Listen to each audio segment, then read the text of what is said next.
Naitwa Abdul Juma Usanga, ni producer wa vipindi vya TV hususan tamthilia, filamu, maudhui ya runinga kwa ujumla wake. Na leo niko hapa kwa ajili ya kuandaa pishi la futari kama walivyosema, iftar special. So leo nitafanya maandalizi ya sambusa za nyama pamoja na tambi ambayo ni futari maarufu, ni futari mama inayopendwa sana huko mtaani. Unatumia nini kwenye kutupikia futari yetu ya leo? Well, kwenye sambusa hapa kutakuwa na viungo vichache tu, kwa maana vitunguu, tutakuwa na nyama yetu ya kusaga hii hapa, tutakuwa na inaitwa manda, kwa maana ile ngano ambayo inakuwa imesha tengenezwa tayari kwa ajili ya kutengeneza kile kifuko cha kuwekea sambusa. Then tutakuwa na kitunguu saumu ambacho kitaingia kwenye nyama yetu hapa ili tuweze kupata ladha, harufu nzuri na vitu vya namna hiyo. So hoho, kitunguu na kitunguu saumu kitaingia humu tutakapoanza kuiandaa nyama yetu. Then of course na chumvi tutaitumia pia. Sukari iko hapo kwa ajili ya tambi. Kuna wengine wanapenda tambi ambayo haina sukari, mwingine anapenda tambi ambayo itakuwa na sukari pamoja na chumvi. Growing up nimekuwa nikiona tambi ikiandaliwa hivyo nyumbani kwetu, sukari na chumvi pamoja na mafuta ya kupikia. So eventually kinatokea kitu kizuri sana hapo. Na mafuta yetu kama unavyoyaona hapa tunayo ya kutosha. Tutayatumia kwenye tambi, lakini pia tutayatumia kwenye kukangia sambusa zetu. Naam. Utatupeleka kwenye hatua zako zote ambazo utazitumia kwenye kupika. Sasa nataka kujua hatua yako ya kwanza kabisa ni hatua gani unatumia kupika futari yetu ya leo? Wow. So hapa sipati msaada wote, jambo lote liko mabegani mwangu. Mimi nitakusaidia kuchukua baadhi ya vitu. Kuchukua tu. Okay. Unahitaji msaada wote. Sawa. Nadhani hatua yetu ya kwanza tutaanza kuiandaa nyama yetu. Tutaiweka jikoni ili tuweze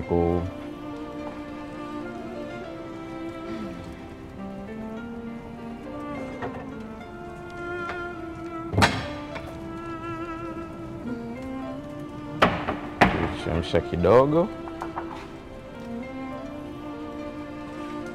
Nipokee? Yeah. Hapana, kwa kweli kwa kuanzia tunaosha tu jiko hapo. Hii ndio hatua ya kwanza ambayo tutaanza nayo. Tutaanza na nyama yetu. Okay. Sufuria yetu kapate moto, sio? Wakati tunasubiri sufuria ipate moto. Naam. Umetuambia wewe ni producer wa tamthilia au movies, series. Nataka kujua ni tamthilia gani ambazo umezifanya mpaka sasa? Okay. Well, nimefanya series kadhaa, tamthilia kadhaa. Tangu nimeingia kwenye tasnia, alhamdulillah. Nimefanya tamthilia yangu ya kwanza ilikuwa inaitwa Saluni ya Mama Kimbo, ambayo I explored not less than episodes 128 hapo katika misimu tofauti. Nikafanya tamthilia ambayo inaitwa Kombolela season 1 ambayo nilienda episodes 100, ambayo sasa hivi pia inaruka, ambayo kuna season 2 yake. Lakini baada ya Kombolela nilifanya tamthilia inaitwa Zahanati ya Kijiji. Baada ya hapo pia nikafanya tamthilia inaitwa Jivu ambayo ipo kwenye platform ya simu. Okay. Yeah. Kwa hiyo nimefanya kazi hizo. Okay. Na nimeona kama umetaja kazi nyingi sana ziko kwenye mandhari ya Kiswahili sana. Okay. Ni kwa nini wewe unapenda hayo mandhari? Una sababu ya muhimu? Pengine ninayo. Sijui niekeje hivi, lakini napenda kuandika hadithi ambazo zinagusa maisha ya watu moja kwa moja.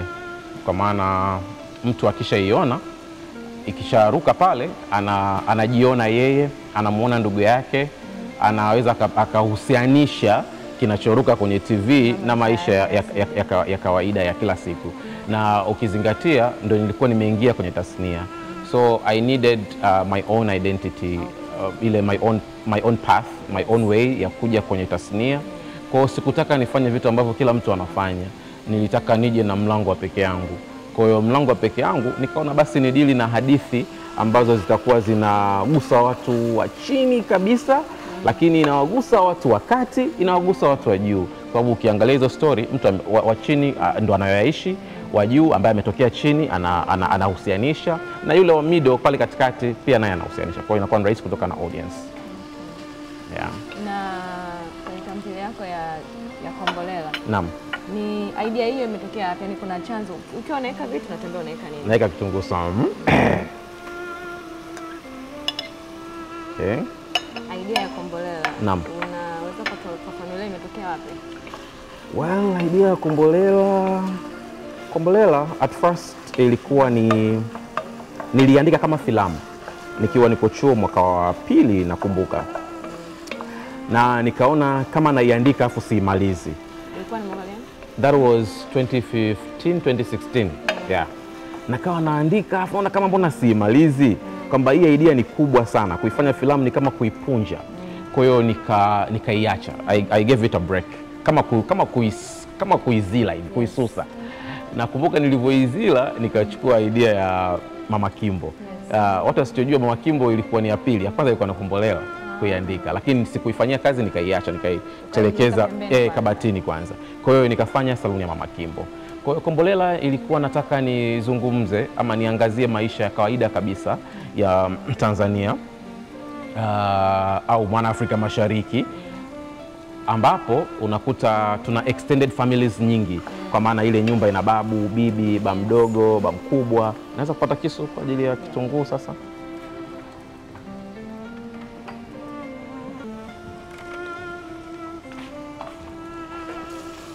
Zile nyumba zenye watu wengi zile huwa kuna maisha mle ndani. Unakuta sema nikatie sijui hapa juu kwa juu. Sawa, sio mbaya. Kwenye kuta za nyumba za namna ile huwa kuna maisha. Watu huwa hawaishi, watu huwa tunasema wana survive. They are not living, they are just surviving, you see. Unakuta pale chakula ni mtihani, elimu ni mtihani, lakini wao wenyewe kwa wenyewe kufanyiana hasad, chuki, kutaka mmoja asitoke, kurudishana nyuma. Ni kama wote mpo kwenye shimo na mnataka kutoka, kujikomboa na umaskini, lakini nyinyi wenyewe kwa wenyewe pia mnavutana. Nani atangulie kutoka, nani abutue. So title ndo ikaja hapo, Kombolela, nani abutue. Yeah. Na kwenye swala la wasanii wako, unapowachagua wasanii wako, naam, wewe unakuwa na vigezo gani basic ambavyo unajua kabisa hivi inabidi huyu msanii kutokana na movie series zako au simu zako atakuwa nazo? Kipaji tu, hakuna kitu kingine. Nikishaandika hadithi, nikishamuona msanii wangu ninayemtaka awe kwenye story, basi nitaanza kuhangaika kumtafuta. Na ukiangalia kazi zangu, I don't go for big names or rather celebrities, I would say, au watu maarufu sana ili kunipambia kazi ama kuiselelesha kazi.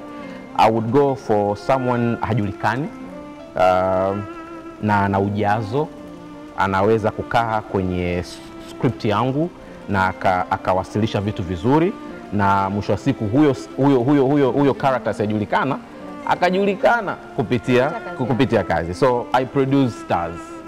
Yeah. Na unakuwa na spot wapi? Yaani mara nyingi wewe watu wako ambao unafanya nao kazi sasa, wewe una spot wapi? Yaani unaonelea wapi? Different places, same tofauti. Naweza nikamwona mtu kwenye filamu ya mtu mwingine. I watch a lot of movies za ndani na za nje. Sana za ndani ambazo nawapata wasanii wangu humo. Naweza nikamwona mle, naweza nikamwona kwenye siku hizi watu wanatengeneza hadi vitu kwenye mitandao tu, Instagram. You would find mtu ameandaa kitu naweza nikamuona pale sisi, naweza nikapata maji kidogo sana, tena nikiomba moyo.